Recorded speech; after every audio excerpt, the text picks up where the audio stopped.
Metamorfosis, libro primero. La inspiración me impulsa a hablar de formas transformadas en cuerpos nuevos. Oh dioses, puesto que estas transformaciones también fueron obra vuestra, favoreced mi intento y conducid mi canto sin interrupción desde el origen del mundo hasta mi propio tiempo.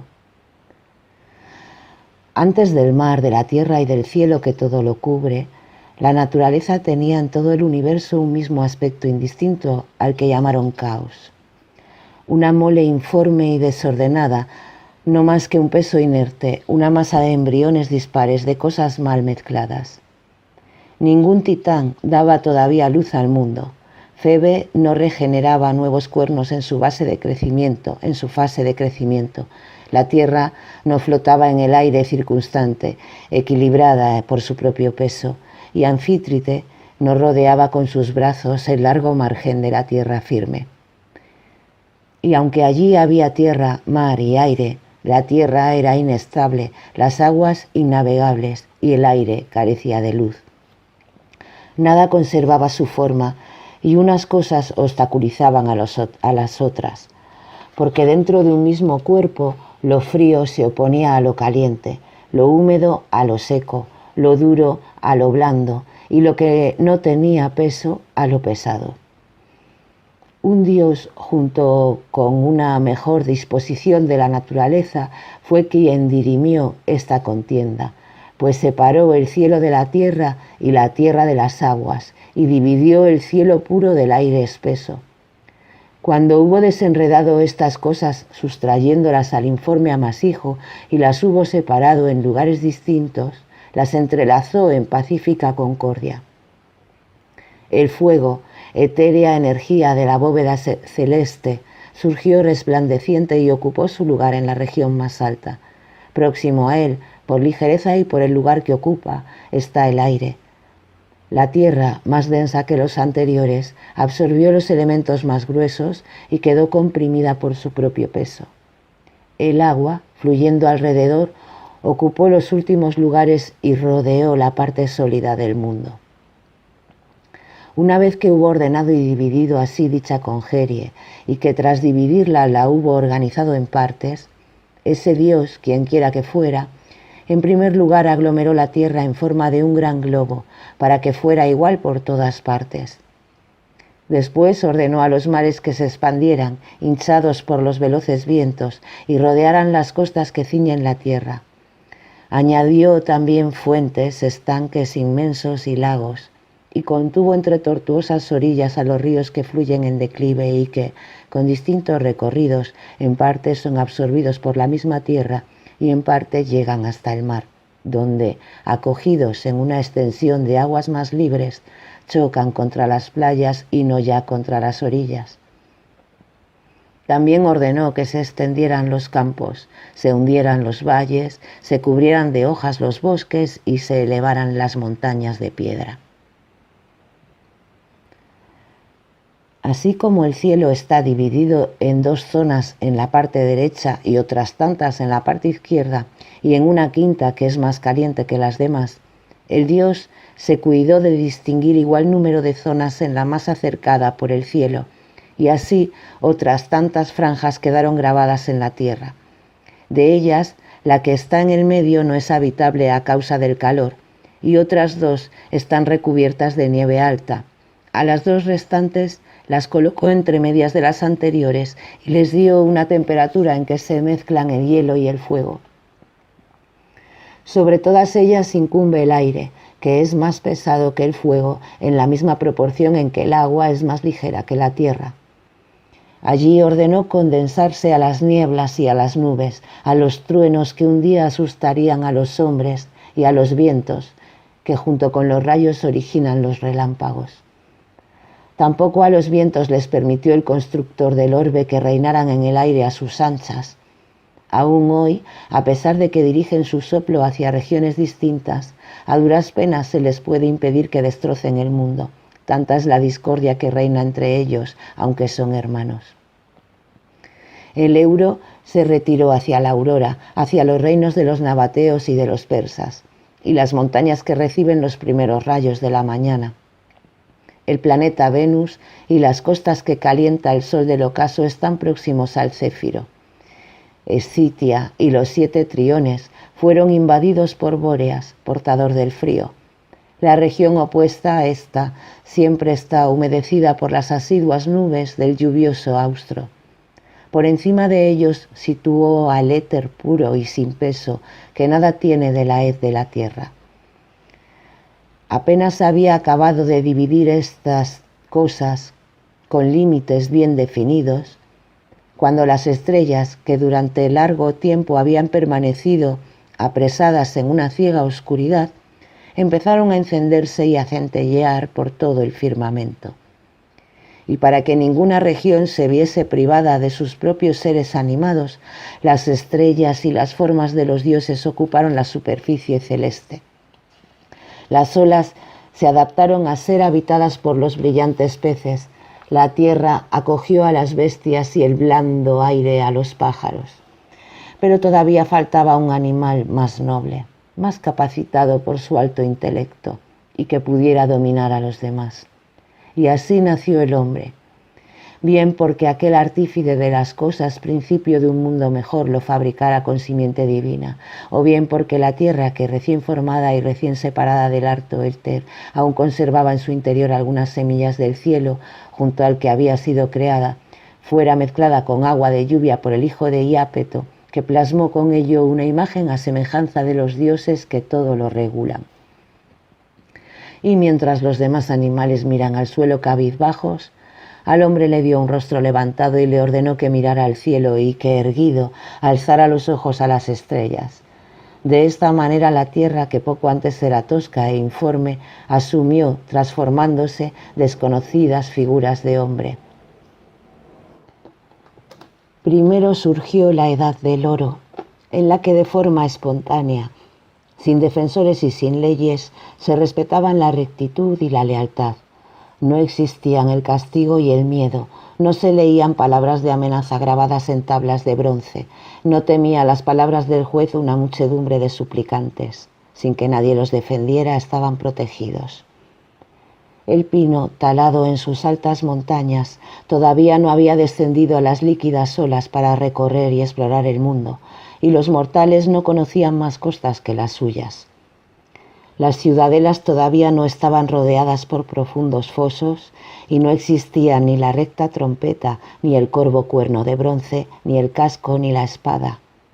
Las gentes vivían seguras, sumidas en el blando ocio, sin tener que recurrir a los soldados, y la misma tierra también, sin que el rastrillo la tocara ni la hiriera el arado, producía por sí misma todas las cosas, y contentándose con los alimentos que nacían sin que nadie los forzara, recogían los frutos del madroño y las fresas de monte, las ciruelas del cornejo, y las moras adheridas a las zarzas espinosas, y las bellotas que caían del gran árbol de Júpiter. Era una eterna primavera, y plácidos céfiros mecían suavemente con su tibio soplo flores nacidas sin semilla. Además, la tierra producía sus frutos sin ser arada, y los campos estaban rubios de espigas cargadas de trigo sin que hubiera que alternar los cultivos. Corrían ríos de leche y de néctar, y la miel dorada goteaba de la verde carrasca. Cuando Saturno fue enviado al tenebroso Tártaro y el mundo quedó bajo el poder de Júpiter, nacieron los hijos de la edad de la plata, inferior a la del oro, pero más valiosa que la del rojo bronce. Júpiter redujo la duración de la antigua primavera y con inviernos, veranos, irregulares otoños y breves primaveras dividió el año en 4 estaciones. Por primera vez entonces el aire se volvió incandescente, abrasado por secas bocanadas de calor, y témpanos de hielo colgaron condensados por el viento. Por primera vez los hombres se refugiaron en casas. Fueron sus casas cuevas, arbustos espesos y ramas entrelazadas con cortezas. Por primera vez se sembraron en largos surcos los frutos de Ceres, y los novillos mugieron oprimidos por el yugo. La tercera después de esta fue la edad de bronce, del bronce, de índole más violenta y más proclive al uso de las salvajes armas, pero sin llegar a la depravación. La última es la del duro hierro. En esta época de peor talante irrumpieron desde el principio todo tipo de delitos. Desaparecieron la vergüenza, la sinceridad y la lealtad, y en su lugar surgieron el fraude, el engaño y las insidias, y el insano deseo de poseer. Desplegaban las velas a los vientos que los navegantes aún no conocían bien, las quillas de madera que tanto tiempo habían permanecido en las altas montañas, desafiaban mares desconocidos y el prudente agrimensor marcaba con largas líneas la tierra que antes había sido común, como el aire y la luz del sol. Y no solo se le exigían al rico suelo alimentos y mieses en abundancia, sino que se penetró en las vísceras de la tierra y se excavaron las riquezas, estímulo de todo crimen, que ésta guardaba cerca de las sombras estigias. Y apareció el peligroso hierro y el oro, más nocivo que el hierro. Apareció la guerra, que con ambos se combate, y manos ensangrentadas blandieron armas estridentes. Se vivía del robo. No hay huésped a salvo de su anfitrión, ni suegro a salvo de su yerno, e incluso entre hermanos es raro el perdón. El hombre busca la muerte de su esposa y ésta la de su marido. Horribles madrastras mezclan inmundos venenos, y el hijo echa cuentas de los años del padre antes de tiempo. La piedad yace vencida, y la Virgen Astrea abandona, última de los inmortales, la tierra empapada de sangre. Y para que el éter sublime no estuviera más a salvo que la tierra, cuentan que los gigantes anhelaron poseer el reino celeste y que apilaron las montañas para alcanzar las estrellas. Entonces, el Padre Omnipotente lanzó un rayo con el que quebrantó el Olimpo y derribó al Pelio del monte Osa. Cuando aquellos feroces cuerpos yacían destrozados, arrollados por la caída de la mole que ellos mismos habían construido, dicen que la tierra, bañada por la mucha sangre de sus hijos, se empapó de ella y le dio vida mientras estaba aún caliente, y para que quedara algún testimonio de su progenie, le dio forma humana. Pero también esta fue una estirpe irrespetuosa con los dioses, avidísima de crueldad y de matanzas, y violenta. Se veía que había nacido de la sangre. Cuando el padre Saturnio vio todo esto desde lo alto de su fortaleza, emitió un gemido, y recordando el sacrílego banquete de la mesa de Licaón, hecho por ser reciente era aún desconocido, concibió en su corazón una profunda ira digna de Júpiter y convocó un concilio. Nada demoró a los convocados. Hay un camino en las alturas que se ve cuando el cielo está sereno. Recibe el nombre de Vía Láctea y destaca por su misma blancura. Este es el camino que recorren los dioses para dirigirse a la mansión del gran tronante, al palacio del rey de los dioses. A derecha e izquierda los templos de los dioses más ilustres reciben culto con las puertas abiertas de par en par. La plebe habita dispersa en otros lugares, y delante han establecido sus penates los más nobles y poderosos de los dioses. Se trata de un lugar al que, si me atreviera a utilizar palabras audaces, no dudaría en llamar el palatino del gran cielo. Así pues, cuando los dioses se hubieron sentado en el marmóreo aposento, el propio Júpiter, desde un lugar encumbrado y apoyándose en su cetro de marfil, sacudió 3 y 4 veces su terrible cabellera, haciendo temblar la tierra, el cielo y las estrellas. Después, indignado, rompió a hablar de esta manera: Nunca estuve más preocupado por el dominio del mundo, ni siquiera cuando todos los seres de piernas serpentiformes se disponían a apoderarse del cielo, apresándolo con sus 100 brazos. De hecho, por muy fiero que fuese el enemigo, aquella guerra venía de un solo grupo y tenía un solo origen. Ahora, en cambio, me veo obligado a destruir a todo el género humano a lo largo y ancho de toda la tierra que rodea el fragoroso Nereo. Lo juro por los ríos del infierno que fluyen bajo tierra en el bosque Estigio. Antes lo hemos intentado todo. Pero cuando un miembro del cuerpo no se puede curar, hay que amputarlo con la espada para que no afecte a la parte sana. Hay bajo mi autoridad semidioses, divinidades rurales, ninfas, faunos, sátiros y montaraces silvanos, a los que, aunque todavía no les hemos concedido el honor de habitar en el cielo, por lo menos debemos permitirles que habiten las tierras que les hemos dado.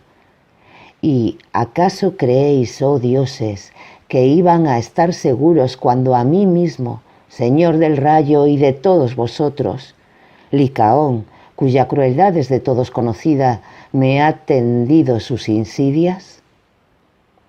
Todos se estremecieron y con el ánimo encendido pedían la muerte del que tanto había osado. De igual manera, cuando una mano impía se ensañó para extinguir el nombre de Roma con la sangre del César, el género humano se quedó aturdido ante el profundo terror de aquella súbita desgracia y el mundo entero se llenó de horror. Y no fue menos grata para ti, oh Augusto, la devoción de los tuyos, de lo que lo fue aquella para Júpiter. Cuando aquel hubo acallado los murmullos con la voz y con un gesto de la mano, todos guardaron silencio. Una vez que el clamor se hubo apagado, reprimido por la autoridad del rey, Júpiter volvió a romper el silencio con estas palabras: No os preocupéis por eso, aquel ya ha pagado su culpa.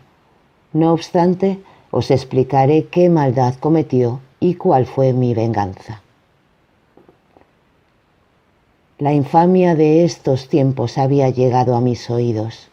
Con la esperanza de que no fuera verdad, desciendo del Olimpo y Dios, con semblanza humana, recorro la tierra. Sería demasiado largo enumerar la cantidad de delitos que encontré por todas partes. La realidad superaba a las infamias que se contaban.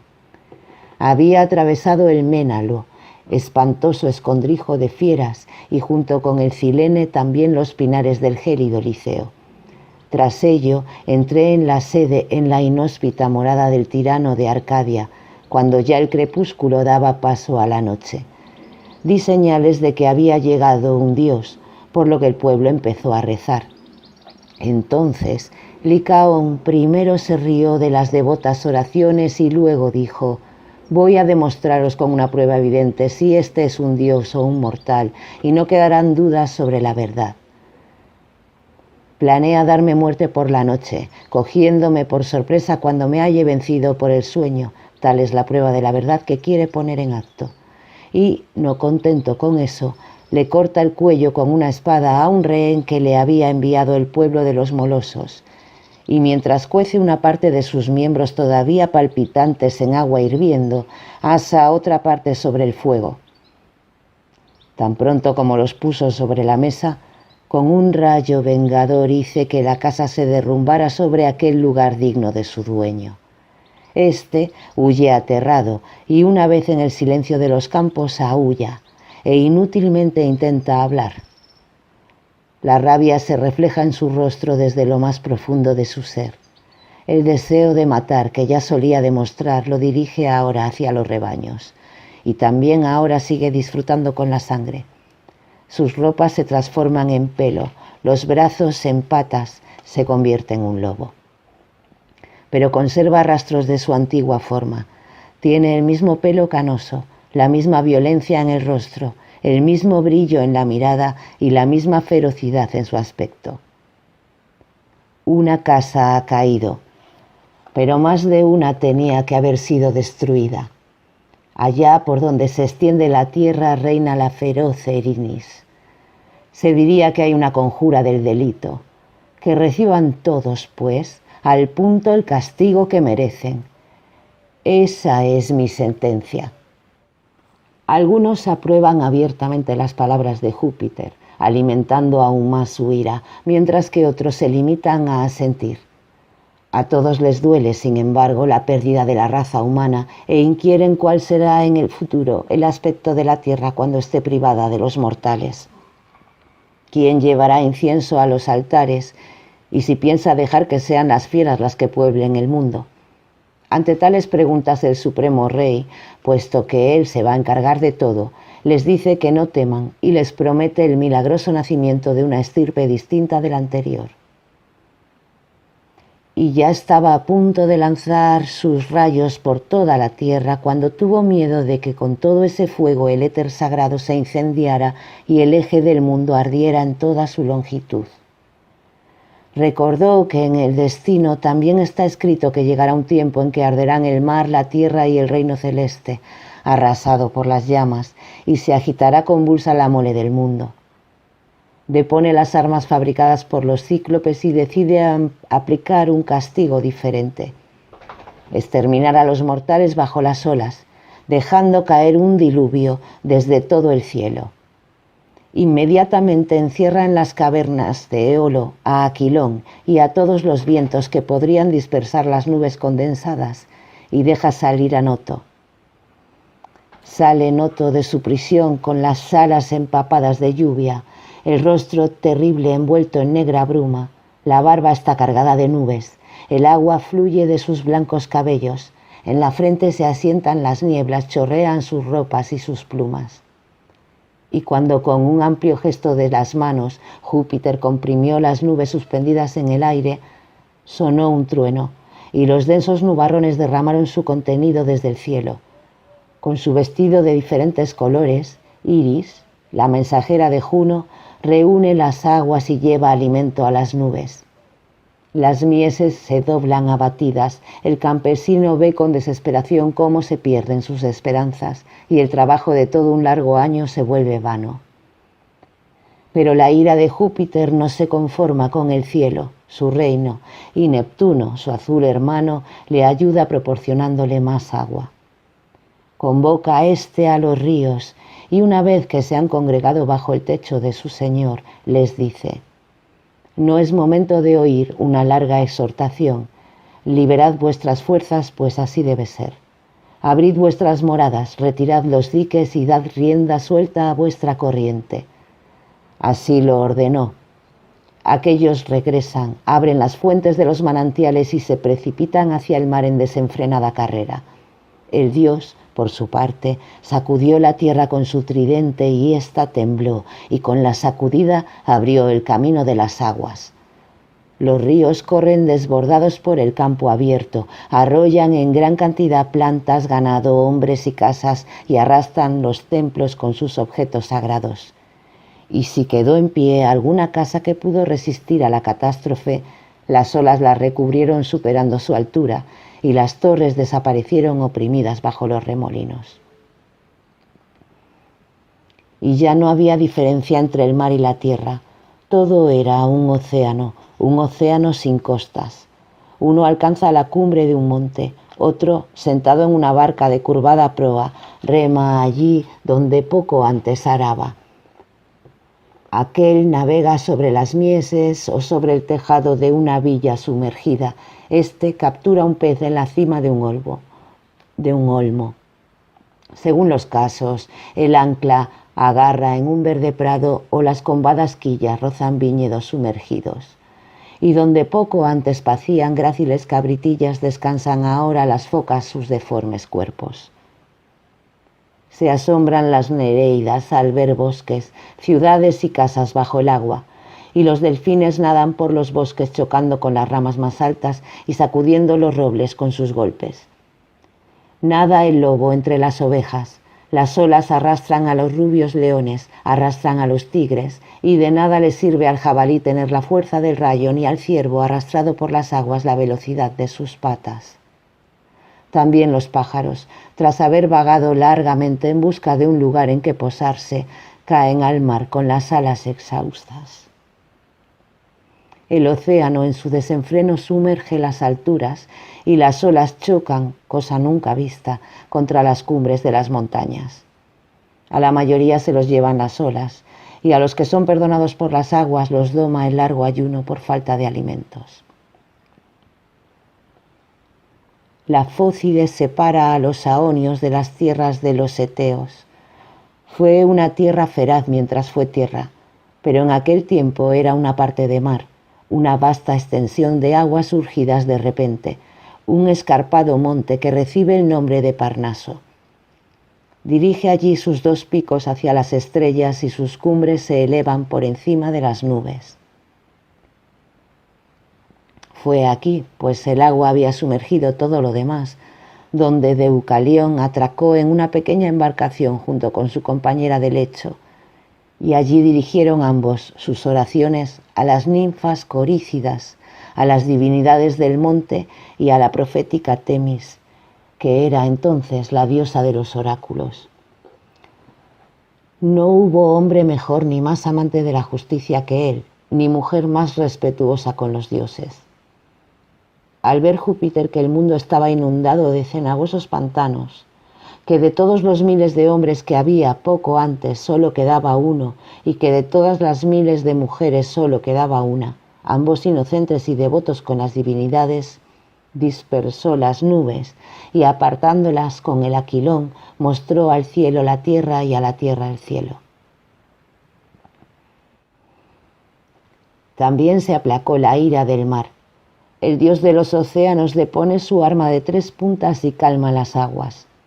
Luego llama al azul Tritón, quien emerge de las profundidades con los hombros cubiertos de múrices que crecen sobre su piel, y le ordena que sople en su sonora caracola para que, dada la señal, haga regresar ya a las olas y a los ríos. Coge aquel su hueca y enroscada caracola que se ensancha en espiral desde el extremo, caracola que cuando recibe su soplo en medio del mar, inunda con su voz las costas a uno y otro lado del sol. También entonces, cuando el dios se la llevó a los labios rociados de gotas de agua que fluían de su barba, y soplando en ella emitió la señal de retirada según lo ordenado, todas las aguas de la tierra y del mar la escucharon, y cuando la hubieron escuchado se retiraron. Baja el nivel de los ríos y se ven surgir las montañas. El mar ya vuelve a tener costas, los lechos vuelven a acoger a los hinchados caudales y la tierra vuelve a emerger. Crecen los lugares a medida que decrecen las aguas, y al final de un largo día se vuelven a ver las despojadas cimas de los bosques que aún conservan en sus ramas restos de barro. El mundo había vuelto a ser como antes, y al ver que estaba desierto y que un profundo silencio reinaba sobre las tierras desoladas, Deucalión, con lágrimas en los ojos, le dijo así a Pirra: «Hermana, esposa, única mujer superviviente a la que me han unido primero la estirpe común y el origen paterno, luego el matrimonio y ahora los peligros que ambos corremos. De todas las tierras que se extienden desde el ocaso hasta el amanecer, nosotros somos los únicos habitantes, pues el mar ha engullido a todos los demás. Además, todavía no podemos confiar del todo en la salvación de nuestras vidas. Los nubarrones aún aterran mi mente. ¿Cómo te sentirías ahora, desdichada, si hubieses escapado a la muerte sin mí?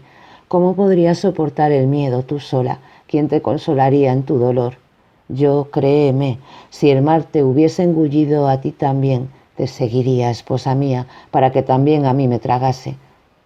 Ojalá pudiera volver a dar vida a los pueblos utilizando las artes de mi padre, infundiéndole un alma a una figura de barro. Ahora todo el género mortal se reduce a nosotros dos. Así lo han querido los dioses, y somos los únicos supervivientes». Así habló, y lloraban. Decidieron rezar a los dioses celestes y buscar auxilio en el oráculo sagrado. No se demoraron. Juntos se dirigieron a las aguas del Cefiso, que aunque todavía estaban turbias, ya describían orillas bien definidas. Después, tras haber bebido de esa agua y haberse rociado las ropas y la cabeza, se dirigieron a las ruinas del templo de la sagrada diosa, cuyo frontón palidecía cubierto de sucio musgo y el fuego del altar estaba apagado. Tan pronto como llegaron a la escalinata del templo, los dos cayeron de rodillas y se inclinaron hasta el frío suelo, y llenos de temor besaron la piedra y hablaron así: «Si las oraciones justas ablandan la voluntad de los dioses, si calman la ira divina, dinos, oh Temis, ¿Cómo podemos reparar el daño sufrido por nuestra raza? Y presta tu ayuda, oh piadosísima, al mundo sumergido. La diosa se conmovió y pronunció el siguiente oráculo: abandonad el templo, cubríos las cabezas y soltaos las ceñidas ropas, y arrojad a vuestra espalda los huesos de la Gran Madre. Largo rato permanecieron mudos de asombro. Luego, Pirra fue la primera en romper el silencio con sus palabras y se negó a obedecer las órdenes de la diosa, rogándole con voz temblorosa que la perdonara, pues temía ofender el alma de su madre si arrojaba sus huesos. No obstante, siguieron repitiéndose las oscuras palabras del oráculo, de incomprensible ambigüedad, y dándole vueltas en sus cabezas. Por fin, el hijo de Prometeo tranquilizó con suaves palabras a la hija de Epimeteo, diciéndole: o yo me equivoco, o el oráculo es justo y lo que nos ordena no es ninguna impiedad. La Gran Madre es la tierra. Creo que lo que llama huesos son las piedras que están en el cuerpo de la tierra. Esas son las que debemos tirar detrás de nosotros. Aunque la Titania se quedó impresionada por la interpretación de su esposo, aún no se atrevían a tener esperanzas. Hasta ese punto desconfiaban del consejo divino. Pero ¿qué perdían con intentarlo? Se alejaron y cubrieron sus cabezas, desataron sus túnicas y arrojaron las piedras tras sus pasos, como les había sido ordenado. Las piedras, ¿quién lo creería si no diera fe la antigüedad del testimonio?, empezaron a perder su dureza y su rigidez, a ablandarse lentamente y, blandas ya, a tomar forma. Luego crecieron y su naturaleza se hizo más tierna, de forma que empezaba a verse una figura humana, aunque no del todo exacta, como si estuviese a medio tallar en el mármol, semejante a una estatua apenas esbozada. Pero luego las partes terrosas y humedecidas por algún jugo se convirtieron en cuerpo. Lo que era sólido y no se podía doblar se transformó en hueso, y las que antes eran venas conservaron el mismo nombre. Y en poco tiempo, por voluntad de los dioses, las piedras que había arrojado la mano del hombre tomaron la forma de hombres, y las que había arrojado la mujer se convirtieron en mujeres. Por esa razón somos una raza dura, que conoce la fatiga, y damos fe de cuál es nuestro origen. A los demás animales los generó espontáneamente la tierra con distintas formas. Cuando los antiguos humores se recalentaron bajo el ardor del sol, y el cieno y el barro de los pantanos empezaron a hincharse con el calor, y las fértiles semillas de las cosas, alimentadas por el vigoroso suelo, como en el vientre de una madre, crecieron y adoptaron poco a poco una u otra forma.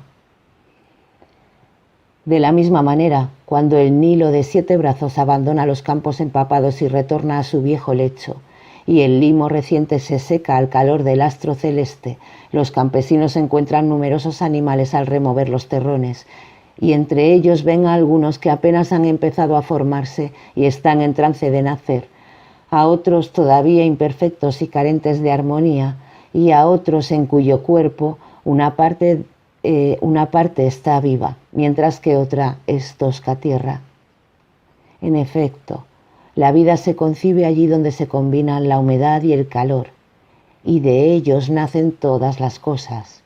Y aunque el agua combate al fuego, el vapor húmedo es el origen de todo, y esta discorde concordia es propicia para la fecundación.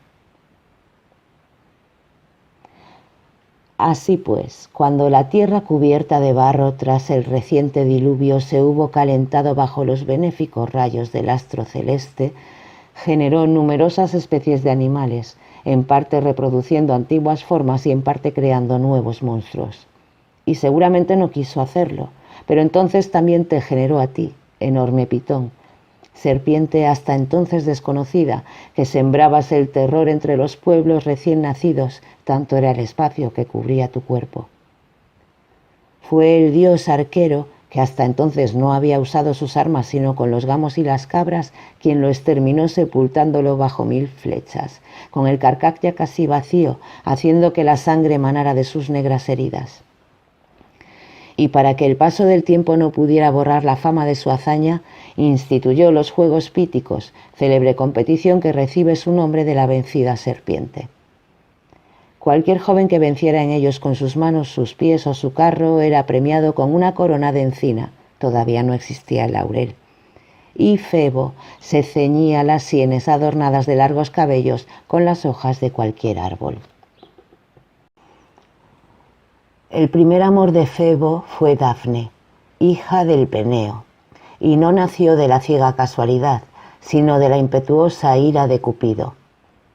El dios de Delos, lleno de soberbia por su reciente victoria sobre la serpiente, había visto a Cupido doblar su arco para tensar la cuerda y le había dicho: «¿Qué haces tú, pequeño insolente, manejando armas tan poderosas?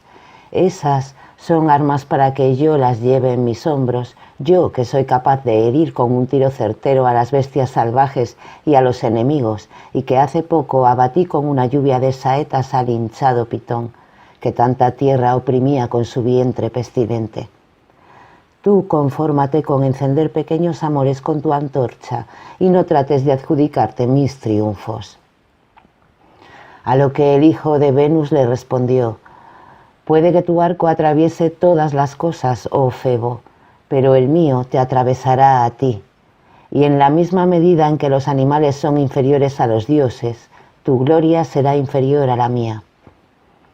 Así dijo, y surcando el aire con un batir de las alas se posó resuelto en la umbrosa cumbre del Parnaso y extrajo de su carcaj 2 flechas de efecto contrario, una que pone en fuga al amor y otra que lo hace nacer. La que crea el amor está hecha de oro y su punta reluce afilada, mientras que la que lo ahuyenta está despuntada y lleva plomo tras el asta. Con esta fue con la que atravesó el dios a la ninfa Peneide, mientras que con la otra hirió a Apolo atravesándole los huesos hasta la médula. Al punto se enamora él y rehuye ella el nombre del amor, y deleitándose con la oscuridad de los bosques y con los despojos de los animales que captura, emula a la casta Febe. Una sencilla venda recoge su cabello despeinado. Muchos buscan su amor, pero ella, insensible, rechaza a sus pretendientes. Sin conocer marido, recorre los lugares más inaccesibles del bosque y no le preocupa saber qué son las nupcias, qué es el amor o qué el matrimonio. Muchas veces le dice su padre: «Hija, me debes un yerno». Muchas veces le repite: «Hija, me debes unos nietos».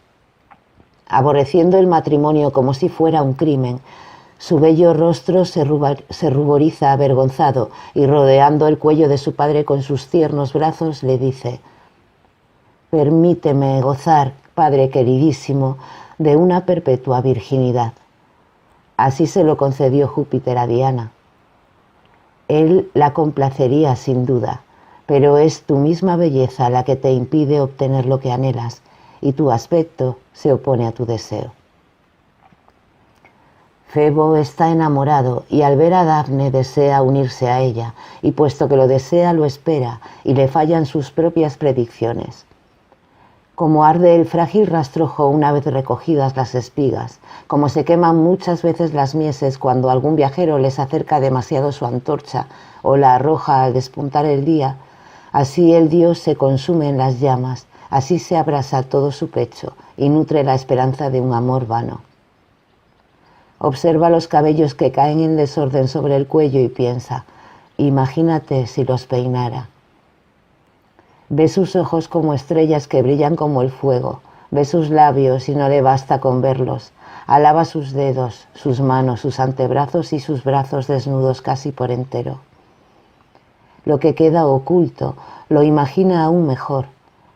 Ella escapa, más veloz que la leve brisa, y no se detiene ni aun cuando él la llama con estas palabras: «Te lo ruego, ninfa, detente, hija de Peneo.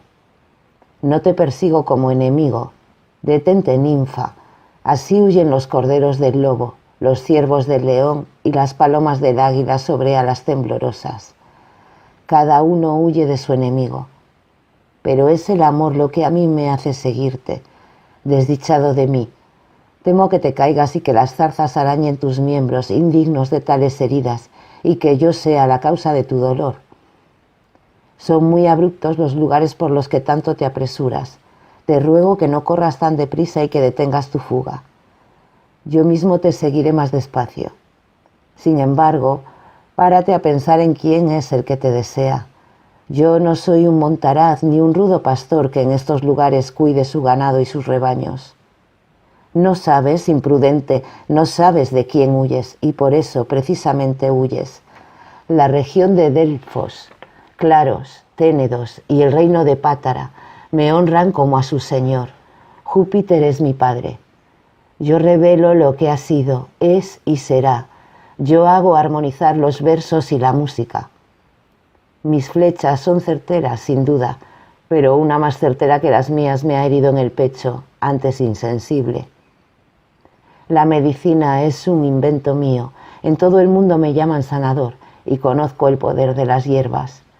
Y sin embargo, ay de mí, no hay hierbas que puedan curar el amor, y las artes que a todos benefician no benefician a su amo. Él querría seguir hablando, pero la hija de Peneo corre temerosa y lo deja con las palabras en la boca. También así parecía hermosa. El viento desnudaba sus miembros, sus ropas temblaban agitadas por la brisa y un aire suave echaba hacia atrás sus cabellos. La misma huida aumentaba su belleza. Pero el joven dios ya no soporta perder más tiempo en halagos, e incitado por el propio amor persigue su rastro con paso más veloz. Como cuando un perro de la Galia ve una liebre en campo abierto y ambos corren, aquel tras su presa y ésta tras su salvación, y parece que éste está a punto de atraparla y espera alcanzarla en un momento, y roza las huellas con el hocico tendido hacia adelante, mientras que aquella ya se ve alcanzada y escapa a los mordiscos dejando atrás la boca que ya la tocaba. Así corren raudos el dios y la muchacha, llevado él por la esperanza y ella por el miedo. Pero el perseguidor, impulsado por las alas del amor, es más veloz y no le da tregua, y ya se pega a su espalda y respira sobre sus cabellos que caen sobre su cuello. Ella palidece ya sin fuerzas, y vencida por el cansancio de la veloz fuga, exclama al ver las aguas del Peneo: «Ayúdame, Padre. Si los ríos tenéis algún poder, haz que transformándome desaparezca esta figura por la que he sido demasiado amada». Apenas ha terminado su ruego cuando un pesado torpor invade sus miembros. Una fina corteza recubre su tierno pecho, los cabellos se convierten en hojas y los brazos en ramas. Los pies, antes tan veloces, quedan clavados al suelo con perezosas raíces. El rostro desaparece en la copa. Todo lo que queda de ella es su brillo. También así Febo la ama. Posando su mano sobre el tronco, siente palpitar el corazón bajo la nueva corteza. Abraza sus ramas como si fueran miembros vivos y besa la madera, pero la madera rehúye sus besos. Y el dios dijo: «Entonces, ya que no puedes ser mi esposa, serás mi árbol. Siempre te llevarán, oh laurel, mi cabello, mi cítara y mi carcaj. Tú estarás cerca de los generales latinos cuando con alegría se celebren sus triunfos y suban al Capitolio los largos cortejos. Allí serás también leal guardián ante las puertas de la morada de Augusto y guardarás las coronas de encina. Y al igual que mi cabeza conserva juvenil su larga cabellera, también tú llevarás siempre el perenne adorno de tus hojas». Así puso fin a sus palabras Peán, y el laurel asintió con las ramas recién formadas y pareció agitar su copa como si se tratase de la cabeza. Hay un bosque en Hemonia rodeado por todas partes por una selva escarpada. Lo llaman Tempe. Por allí el Peneo, nacido en las laderas del Pindo, Fluye con aguas espumeantes y, cayendo pesadamente, genera nieblas que se agitan en tenues volutas. Salpica de fina lluvia las cimas de los árboles y ensordece con su fragor algo más que los alrededores. Esta es la morada, la sede, el santuario del gran río, en donde, sentado en una cueva excavada en la roca, Peneo impartía sus dictados a las aguas y a las ninfas que las habitan. Allí se congregaron en primer lugar, sin saber si debían congratular o compadecer al padre de Dafne, los ríos de la región. El Esperquío, de orillas pobladas de álamos, el inquieto Enipeo, el viejo Apídano, el tranquilo Anfriso y el Eante, y después todos los demás ríos que, allí por donde los arrastra su ímpetu, conducen hasta el mar sus corrientes fatigadas por el tortuoso camino. Tan solo falta el Ínaco, que, retirado en lo más profundo de su cueva, acrece con sus lágrimas el caudal de sus aguas y llora la pérdida de su hija Io. No sabe si está viva o si se encuentra entre los muertos, pero al no encontrarla en ningún sitio piensa que no está en ninguna parte, y en su corazón teme lo peor. Júpiter la había visto cuando regresaba desde el río de su padre y le había dicho: «Oh Virgen digna de Júpiter, que harás dichoso con tus nupcias a no sé qué mortal. Busca la sombra de aquellos profundos bosques», y le había mostrado las sombras de los bosques. Ahora que el calor aprieta y el sol se encuentra en su punto más alto, en mitad de su recorrido.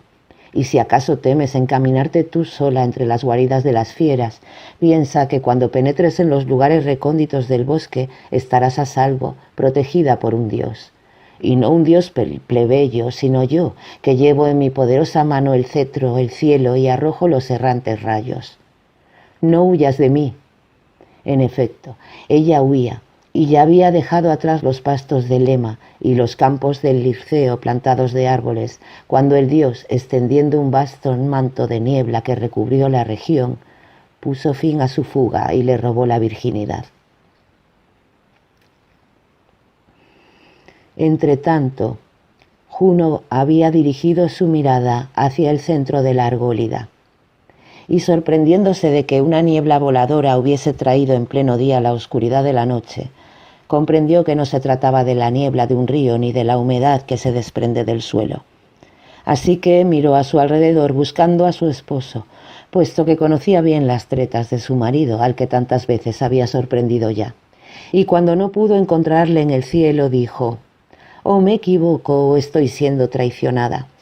Y descendiendo de las altas regiones del éter, se posó en la tierra y ordenó disiparse a las nieblas. Pero él había presentido la llegada de su esposa y había transformado el aspecto de la hija del Ínaco en el de una hermosa novilla. Aún así era bella. La Saturnia alaba, aunque de mala gana, la belleza de la vaca, y no solo pregunta de quién es y de dónde viene, sino también a qué hato pertenece, casi como si supiera la verdad. Júpiter miente y le dice que ha nacido de la tierra, para evitar así que indague su origen. Juno le pide que se la regale. ¿Qué hacer? Cruel sería entregar a su amada, pero no hacerlo sería sospechoso. El pudor le impulsa hacia lo primero, pero el amor se lo impide. Y el amor habría vencido al pudor, pero si le hubiese negado la vaca, un regalo tan insignificante a su hermana y compañera de lecho, habría podido entenderse que no era una vaca. Así que la diosa obtuvo a su rival, pero no por eso abandonó inmediatamente su miedo, y siguió desconfiando de Júpiter y temiendo que pudiera volver a raptarla, hasta que se la entregó para su custodia a Argos, hijo de Arestor. 100 ojos tenía Argos en su cabeza. Descansaban por turnos, de 2 en 2, mientras los otros permanecían abiertos y se mantenían alerta. Se pusiera como se pusiera, siempre miraba a Io. La tenía ante sus ojos aunque estuviera de espaldas. Durante el día le permitía pacer, pero cuando el sol se había ocultado en las profundidades de la tierra, la encerraba y rodeaba su cuello con una indigna soga. La pobre infeliz se alimentaba de las hojas de los árboles y de amargos pastos, se acostaba sobre la tierra, no siempre cubierta de paja, y bebía en arroyos fangosos. Cuando intentaba, suplicante, tender sus brazos hacia Argos, no tenía brazos que tenderle, y cuando intentaba hablar, de su boca salía un mugido y atemorizada por ese sonido se asustaba de su propia voz. Un día llegó a las orillas en las que antes acostumbraba a jugar, a las orillas del Ínaco. Cuando vio el rostro y los cuernos de su nueva figura reflejados en las olas, se asustó y huyó turbada por su propia imagen. Las náyades no saben quién es, el propio Ínaco no la reconoce, pero ella sigue a su padre y a sus hermanas, deja que la acaricien y se ofrece ante sus ojos. El viejo Ínaco recogió unas hierbas para dárselas. Ella lame las manos de su padre y besa sus palmas, y no puede contener las lágrimas. Y si pudiera hablar, le pediría ayuda y le revelaría su nombre y su desgracia. En lugar de palabras empleó letras que trazó con su pezuña sobre la arena para dar triste razón de la transformación de su cuerpo. «Desdichado de mí», exclama Ínaco el padre, y abrazándose a los cuernos y a la cerviz de la novilla blanca como la nieve que gemía, repite: «Desdichado de mí. ¿Eres tú mi hija, a la que he buscado por todas partes? Menor era el dolor de no encontrarte que el de haberte hallado. Callas y no respondes a mis palabras, tan solo emites hondos suspiros, pues no puedes hacer otra cosa, y muges en respuesta a lo que digo. Y yo, sin saberlo, preparaba para ti el lecho y las antorchas nupciales, y tenía la esperanza de que primero me darías un yerno y luego unos nietos. Ahora tu esposo saldrá de la manada vendrán tus hijos. Y ni siquiera se me permite poner fin a tanto dolor con la muerte. Ser un dios me perjudica, y al estar cerradas para mí las puertas de la parca, mi llanto se prolongará eternamente». Entonces el estrellado Argos le echa a un lado mientras así se lamenta, y separando a la hija de su padre, la arrastra hacia otros pastos. Él por su parte sube a la cima de un cerro, y allí sentado vigila en todas las direcciones. Pero el rey de los dioses no puede soportar más que la Forónida padezca tantos males, así que llama a su hijo Mercurio, engendrado por la brillante Pléyade, y le ordena dar muerte a Argos. En un momento Mercurio se había calzado las alas en los pies, había tomado en su poderosa mano el somnífero caduceo y se había ceñido los cabellos con el casco. Una vez dispuesto esto, el hijo de Júpiter se dejó caer desde su hogar en las alturas hacia la tierra. Allí se quitó el casco y las alas y se quedó tan solo con el bastón. Con él, como si fuera un pastor, va guiando por senderos apartados a las cabras que va robando cuando tiene ocasión, y va tocando un instrumento hecho de cañas. El guardián de Juno es cautivado por el encanto de ese son desconocido y dice: «Podrías, quien quiera que seas, sentarte junto a mí en esta roca, pues no hay lugar más rico que este en hierba para las ovejas, y, como puedes ver, hay buena sombra para los pastores».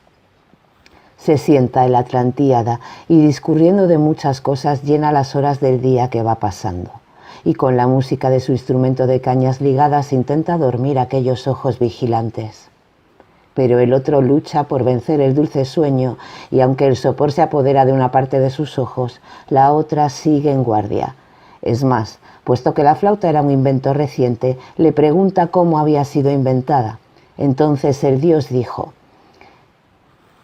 «En los gélidos montes de Arcadia había entre las hamadríadas de Nonacris una náyade famosísima a quien las ninfas llamaban Siringe.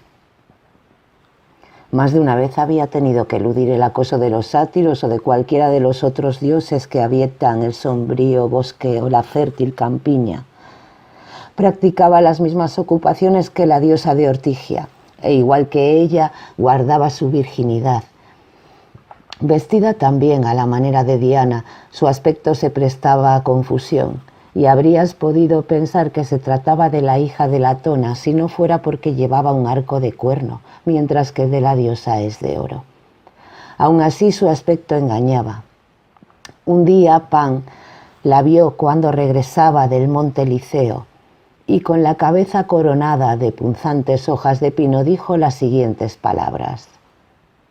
Y quedaban por relatar sus palabras y cómo la ninfa, despreciando los halagos del dios, había huido por lugares inaccesibles hasta que había llegado a la plácida corriente del arenoso Ladón. Allí, al ver que las aguas le cerraban el paso, suplicó a sus hermanas las ninfas del río que la transformaran, de forma que Pan, cuando ya creía estrechar a Siringe, tenía entre sus brazos, en vez del cuerpo de la ninfa, una mata de cañas palustres. Al suspirar el dios sobre ellas, el aire produjo al atravesarlas un suave sonido, parecido a un lamento. Cautivado por este nuevo invento y por la dulzura del son, el dios había dicho: «Esta será mi forma de hablar contigo». Y así el instrumento hecho de cañas desiguales unidas con cera conservó el nombre de la muchacha. Todo esto iba a relatar el dios de Cilene cuando vio que todos los ojos se habían cerrado vencidos por el sueño. Al punto deja de hablar y hace más profundo su sopor acariciando los párpados cerrados con su mágica vara. Luego, sin esperar, le golpea mientras se tambalea adormecido con una espada de curvado filo en el punto en que la cabeza se une al cuello, y arroja de la roca su cuerpo ensangrentado, manchando de sangre el abrupto peñasco.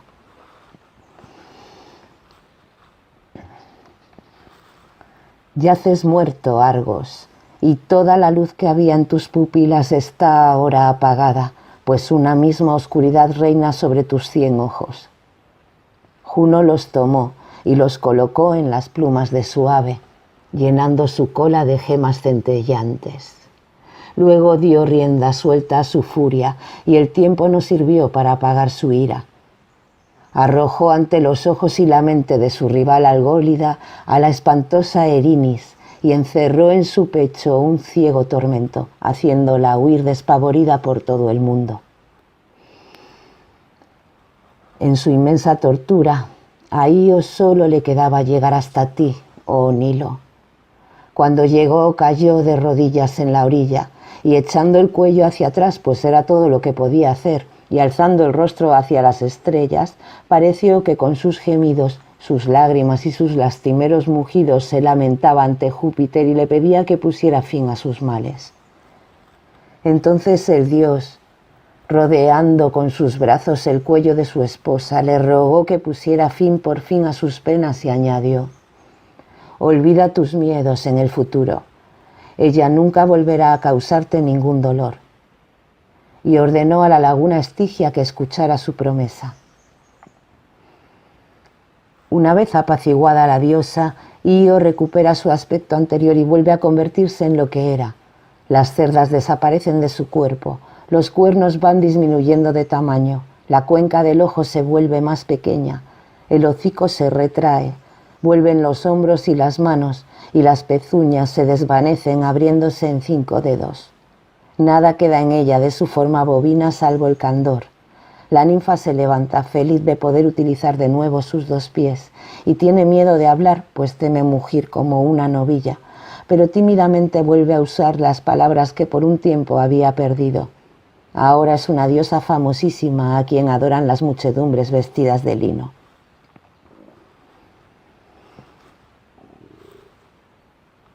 Según se cree, de la simiente del gran Júpiter, ella engendró por fin a Épafo, que junto a su madre tiene templos en todas las ciudades. Igual a él por edad y por carácter era Faetón, hijo del sol. Una vez que éste estaba hablando con soberbia, jactándose de que era superior y enorgulleciéndose de que Febo fuera su padre, el Ináquida no pudo soportarlo y le dijo: «Necio, crees todo lo que te dice tu madre y te vas jactando de un padre imaginario». Faetón se ruborizó, pero la vergüenza contuvo su furor y fue a contarle a su madre, Clímene, las calumnias de Épafo. Y le dijo: «Y lo más doloroso, madre, es que yo, normalmente tan franco, yo que soy tan orgulloso, tuve que callar.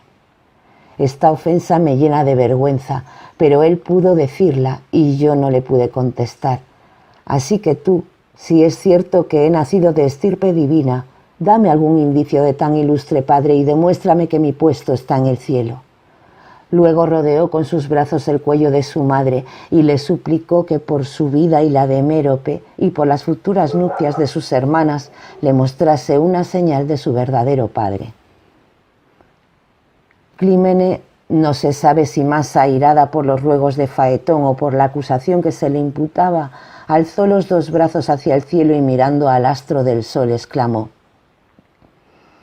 por el espléndido fulgor de estos rayos resplandecientes que ahora nos observa y nos escucha, yo te juro, hijo, que has nacido de este sol al que miras, de este sol que calienta el mundo.